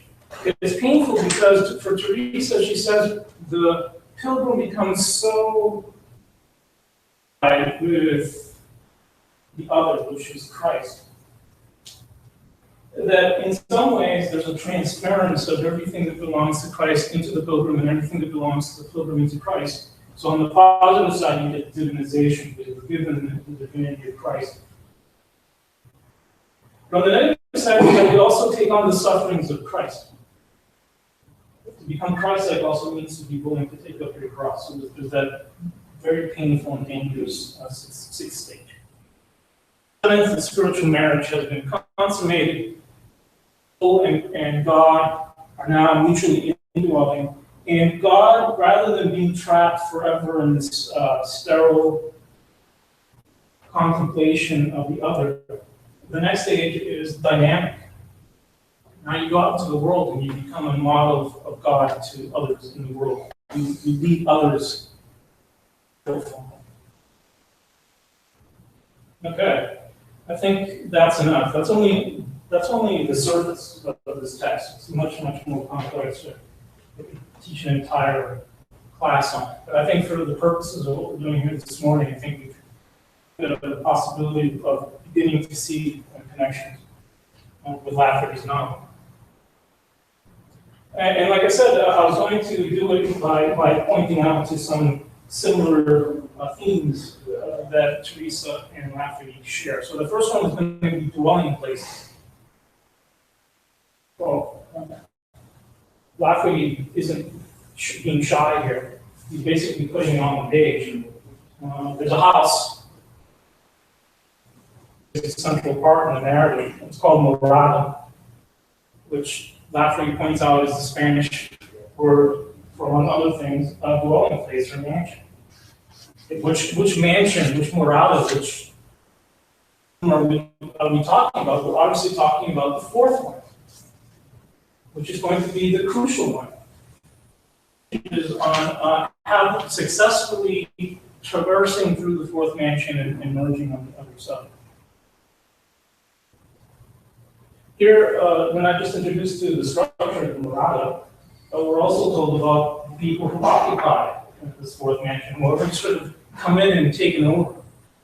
And the harvesters, who are the harvesters? It's going to be an interesting question. Is there sort of an analog between the harvesters that we find in the fourth mansions and something Teresa's text?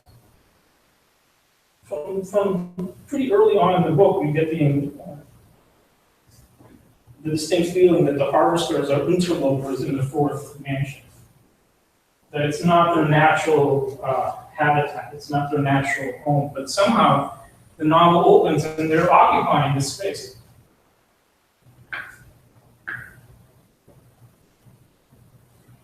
The ground plan of the morada is interesting as well. Lafferty sort of draws a blueprint for us of some aspects of the morada.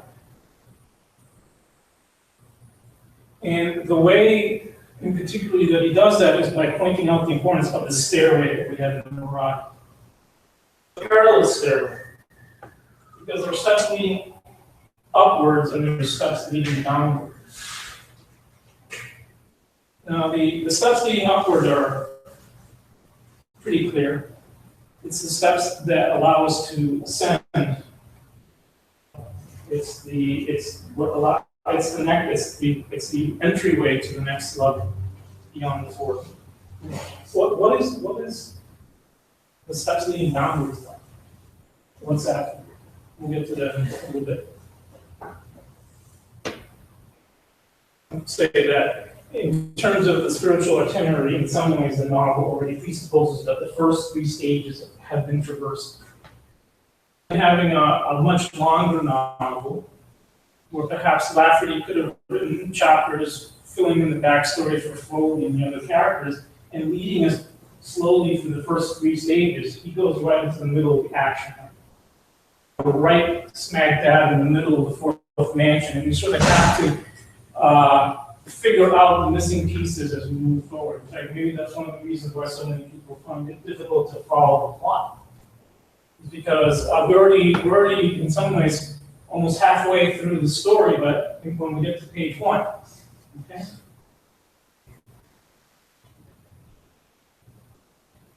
Okay. Now, there's something else. You've read the novel once, but if you've read it many times, you begin to wonder, well, why is there so much water imagery in this novel? Rivers, lakes, fountains, streams, I mean, every possible manifestation of water that you could imagine. And it begins even with our early introduction to one of the characters, Michael Fountain. It's no accident that Michael Fountain is named Fountain. And then very early on, after we see Michael Fountain for the first time, we're introduced to Miguel Fuentes in Spanish. And almost immediately, Lafferty begins to draw connections between Fountain and Fuentes. Who are these 2 individuals? Are somehow connected. Kevin, you said there's some sort of connection there that Lafferty is trying to establish. And a clue is the way that the other characters, sometimes in the novel, describe Michael Fountain. For all of his brilliance and his talents and his abilities, Fountain is always being found wanting because his water is very low pressure. A great apparatus to transfer water, but at the end of the process, all you get is a little drip. Contrasted to Miguel Fuentes, who blows everybody's mind, because this guy has a geyser. Okay? This guy, his images of water are, explosive. We'll have to get to Teresa to really get a handle on that. Another really important example of fountains, or at least water, is when Foley finally goes and meets in his mountain, the mountain that someone already mentioned previously. It's a strange mountain, one that's sort of hung with caves. It has a very peculiar, mysterious underground stream, which emanates from a fountain in the middle of a lake. Water imagery. And in the process, Claire explains to Foley that this is one of the primal fountains of the world. And among other things, Claire and his fellow Catholics have been protect this fountain and to protect the world from something that dwells in the fountain. This water imagery is going to be very important. And finally, the last bit of the puzzle that I want to show you, the water imagery in Fourth Mansions, is that the harvesters themselves, that their project can ultimately be described as building a new fountain. The idea here is that for them, whatever the fountain, whatever the water signifies, they're done being patient about it or being receptive to the water. They are going to go out and build a fountain of their own source of water. So wherever the water is symbolizes as to what the water does to force it, force the flow of water and bend it to their own will.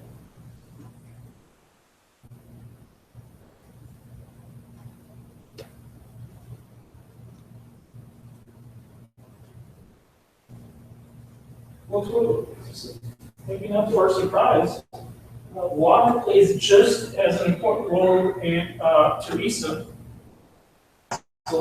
as it does for Lafferty and Fourth Mansion. And in fact, she is so enamored of the metaphor of water that it overflows, if you will, to some of her other works as well. So if you read her autobiography and some of her other theological works, you'll see lots of fountain and water there as well. And Teresa finds this idea of water very useful because it allows her to make a sort of more visually clarifying understanding of what it is that distinguishes acquired prayer from infused prayer. Here is when you start out on spiritual life and you're struggling with prayer. It's like trying to draw water out of an old-fashioned well, right? So you throw the bucket in there, and then you have to slowly, painfully, laboriously pull the bucket of water up. Right? So every time you want to take a drink from the well, every time you want to water, which is the ability to be in union with God, to be able to contemplate, in order to be able to pray. And she says, as you move further through the mansions, this water metaphor changes for her. And one that she's particularly fond of is the water wheel. The water wheel is good because the water wheel, once it's been built, sort of takes the natural flow of water and harnesses it, right, for power. The water wheel, in some ways, is doing the work for you once the water wheel has been put in place.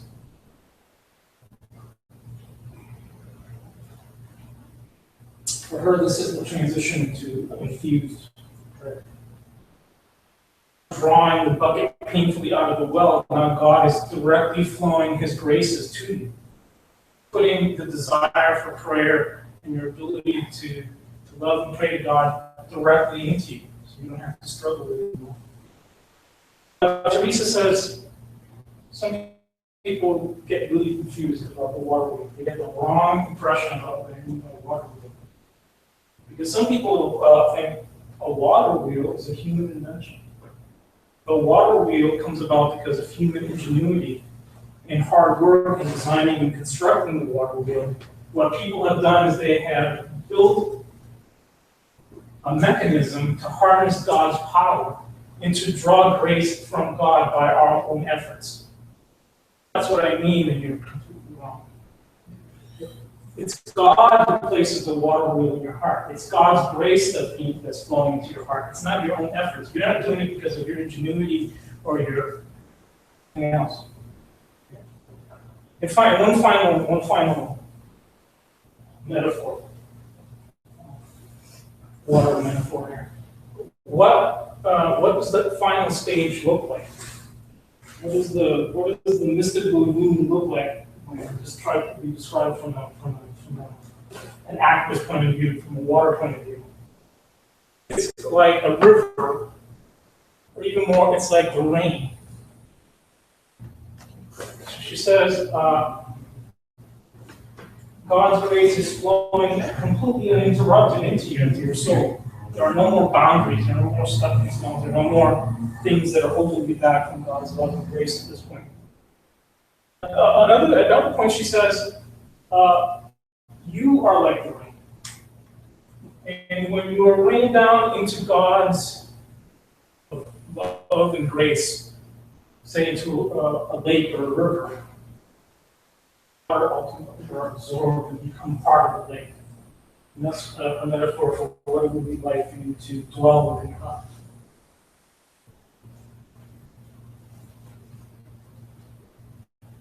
And one final imagery, this is very near the end of the interior castle, and she writes, it seemed to me there came the thought of how a sponge absorbs and is saturated with water. Was my soul, which was overflowing with divinity and in a certain way rejoicing within itself and possessing the three persons. So now the vision of God is triune. Don't try to hold me within yourself, but try to hold yourself within me. That's the radical nature of this union that comes about at the final stage. I think I don't even have to point out the analogies here between what Teresa has been telling us and what's happening in the fourth mansion.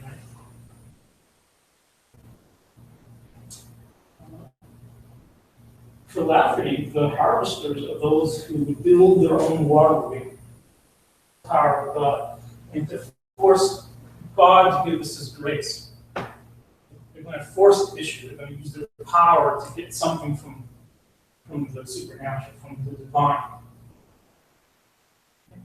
which is the direct opposite of what should be done. Teresa tells us that's the biggest possible mistake we could make.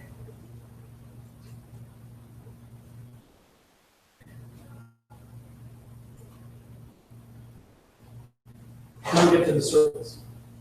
Are there serpents in Teresa? Well, there are. But for Teresa, not just snakes, but toads, lizards, and all kinds of other kind of creepy, crawly, icky creatures are metaphors for her of all the things in the world that are going to hold us down from fulfilling ourselves. It's all the stuff that throws stumbling blocks in our way, all the intrusive thoughts that prevent us from doing what we want to accomplish.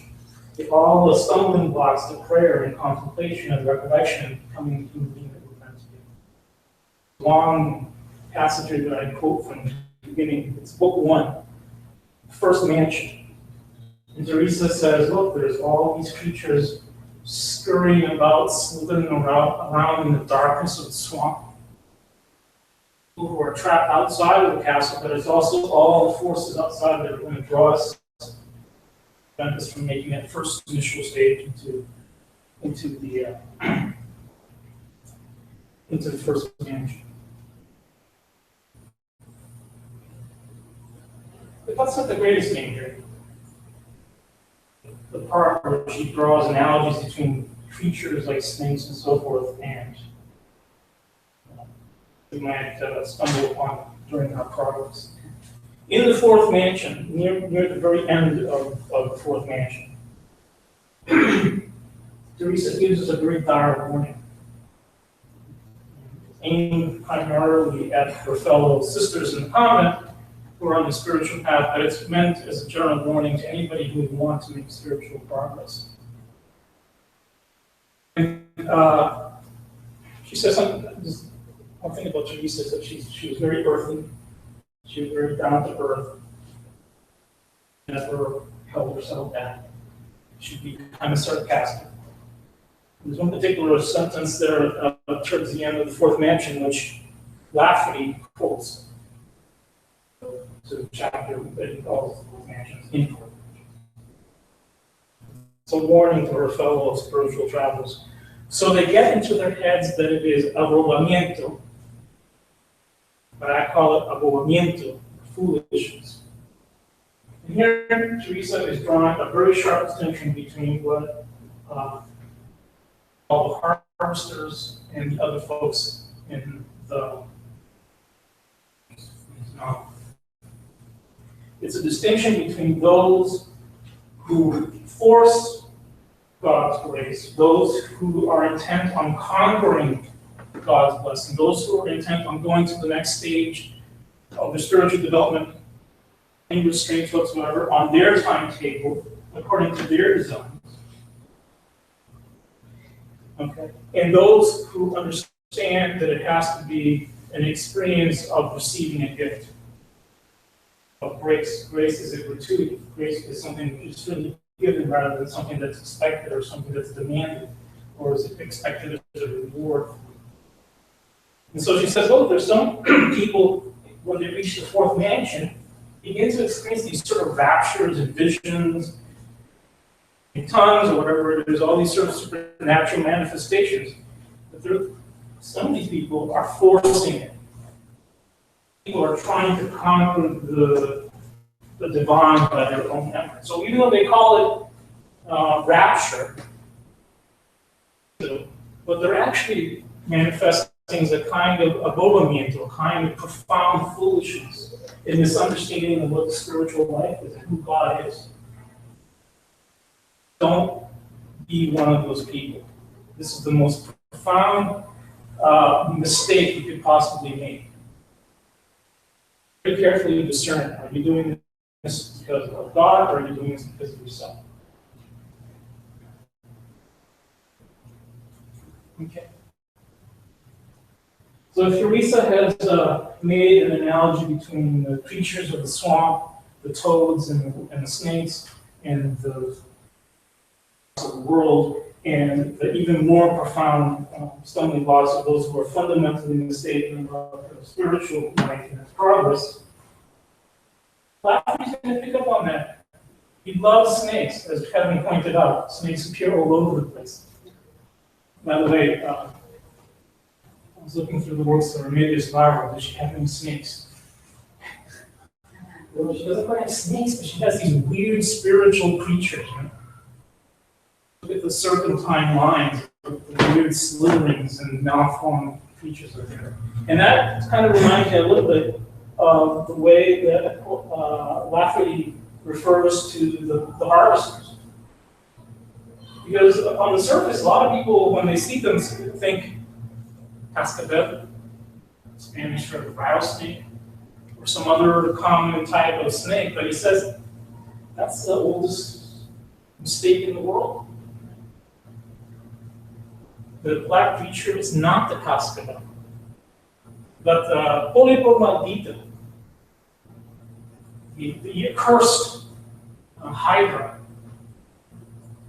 And in some ways, the individual harvester are actually the tentacles of this hydra. Okay? If you could strip them of the veneer and you could see them spiritually for what they were, this is what you would see. This is what they become because of their pride and because of their mistaken thinking that they can ascend to the final stages of human evolution, spiritually speaking, through their own efforts, forcing God to do it. Okay, we're very near the end.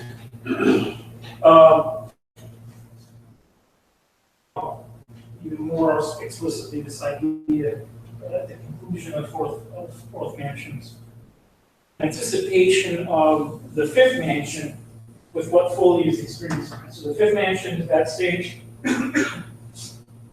which is benign, which is kind of beautiful in Teresa, of the silkworm who builds the cocoon around itself, be transformed into its final stage as a butterfly.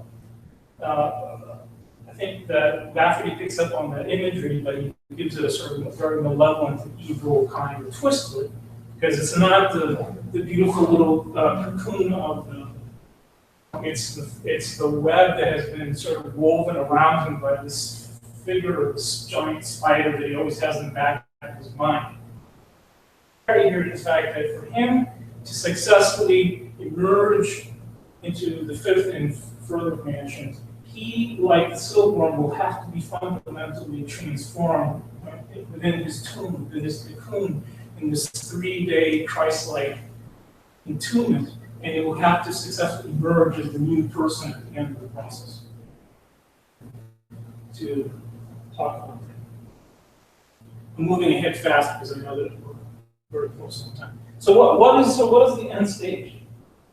Because I think there's an anticipation at the very end of fourth mansions of what the sixth and seventh mansions are. Why has Foley succeeded in transforming into the person that he was meant to be?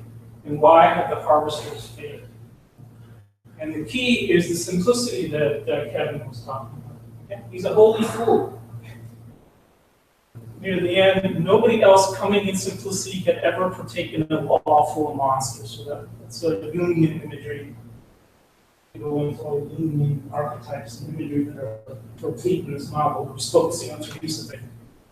Nobody else had such good eyes, had ever been able to see on all levels and into all the worlds. No person integrated all his archetypes and become fully conscious even while training his consciousness. Again, something very interesting. He had been called. Of all people who presumptuously thought, well, I must be one of these people. But of course I'm one of these special people. Of course I can do this. I can plot my course and I can succeed at this and I can force this progress on my own. of all the people in the novel, Foley is the only simpleton that thinks of himself as being worthy. One thing that they don't have, he has the call. He is being drawn by this force from outside, by this divinity. As the Patrick said, nothing. As the harvesters themselves had nothing, as none of the exterior creatures had been of themselves. The harvesters, the persons of the weed, had not themselves truly mutated. They couldn't have done it. The holy simplicity for it. There was a false and premature mutation. It was Fred Foley who now became the first of the new mutations, a special sort of man. And in the one. Stops there. So the idea is, as in Saint Teresa, it's the person who wholly abandons themselves to the promptings of natural, divine God, who is led through the stages to a final completion of godlike divinization, full union with God. Fully through his holy simplicity, he becomes this new mutation, this new person. But I've been tedious and long-winded enough, so I'm going to stop. So, thank you so much for this.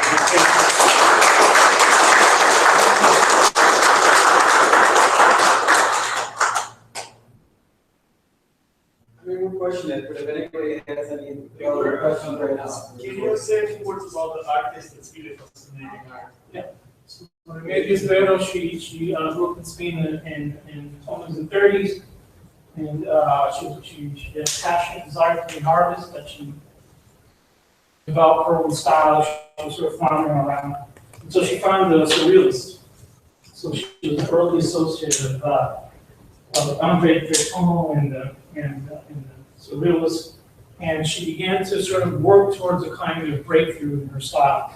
Then the Spanish Civil War intervened, and at the end of that tragic war, like many other people in Spain, she decided she needed to go into exile. She ended up in Mexico. She was in many ways cut off from her surrealist friends, right? Many of them had stayed behind in France and so forth. And again, so she began to struggle. But the important thing is that in this isolation, to develop a very sort of unique, impersonal surrealist style. And I think the final thing that allowed her to do this was the fact that she began to read Teresa Valblood, other mystics, and we can go into this later, but there's a lot of books and authors that are equally influenced her as well. And so in the late 50s, in her 40s, she has this burst of creativity. So she's painting 15, 20, 30 paintings a year in the early 60s. And it's wonderful that she had this burst of creativity because, like I said, she died in 1963.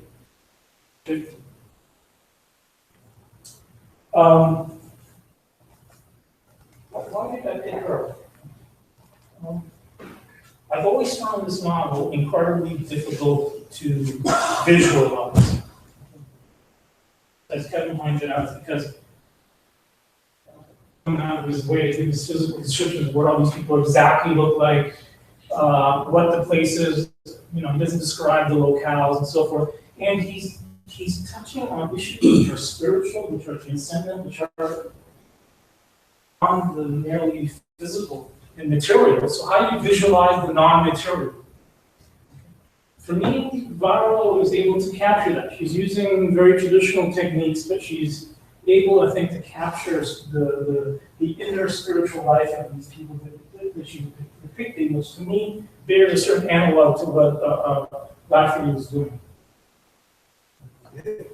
Yes? Yeah. A small question, I got about her again, and a request. Could you go back to the first few slides, through the first three minutes? Because I'm afraid I was paying more attention to the text, to your text and his pictures. Thank you.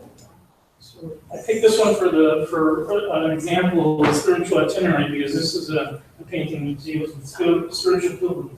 It's a kind of autobiographical painting where Renee Barr wants to say, well, this is what I am. This is the journey that I've now found myself on.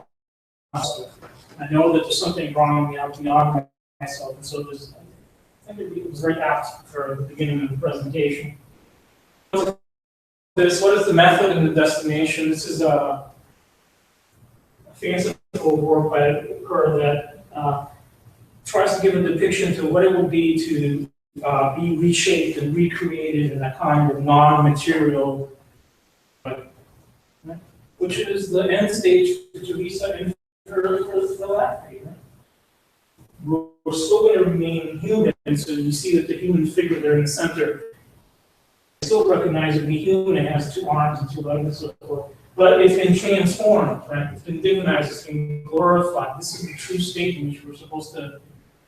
So that's some kind of app for me as well. And here's the first 3 mansions, and this is called Los Tres Destinos, the 3 destinies. And there are 3 stages on the way. You see that each of the rooms, each of the mansions is occupied by a different pilgrim, but it's also a destiny for some people, because some people are destined never to get out of that particular mansion. They're going to reach a certain level, a certain stage, and they're never going to move forward. They're never going to, it's kind of a tragic situation. So I like this particular depiction.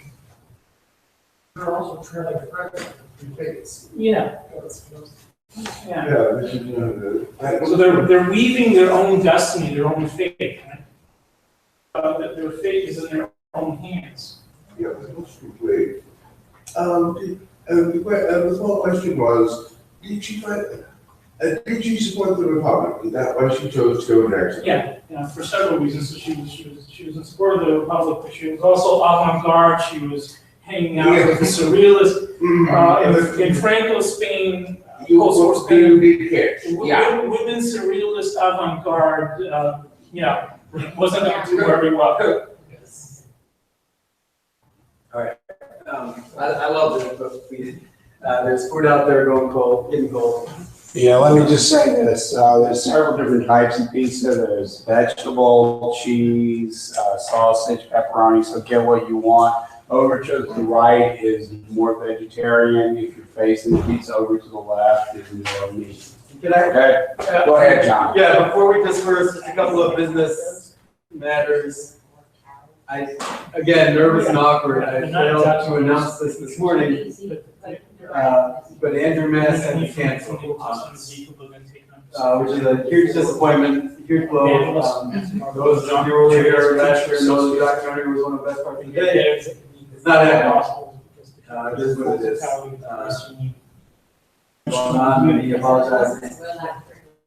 So I'll talk to Sam, but right now the plan is we're gonna break for lunch, and then at 1:30, we're gonna jump right into the art panel. After that, we'll have another quick break with the translation panel, and then at the end of the day, then we'll have the story panel, and then at the end of the day, Gregorio is gonna present his 4th Mansion paintings presentation from last year, because it's applicable again this year, and we've got more context. Remind us, when does the library close?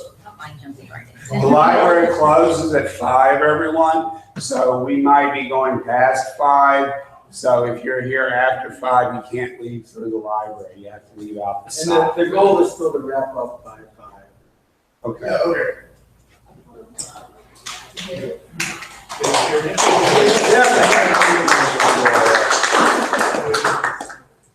Good seeing you.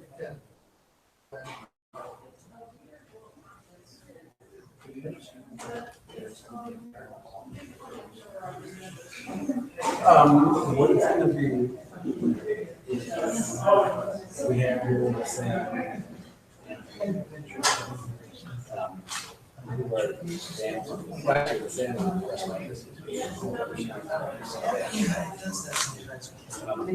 So they're going to discuss their adapting collaborative visually.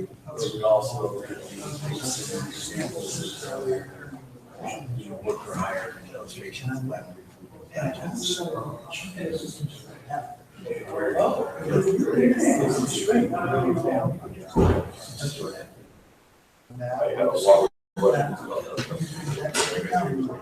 Oh, yeah. Which part in there?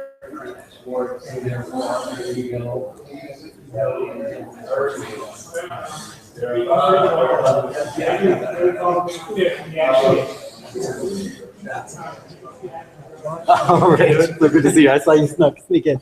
Yeah. How is that working? Oh, yeah, hold on. And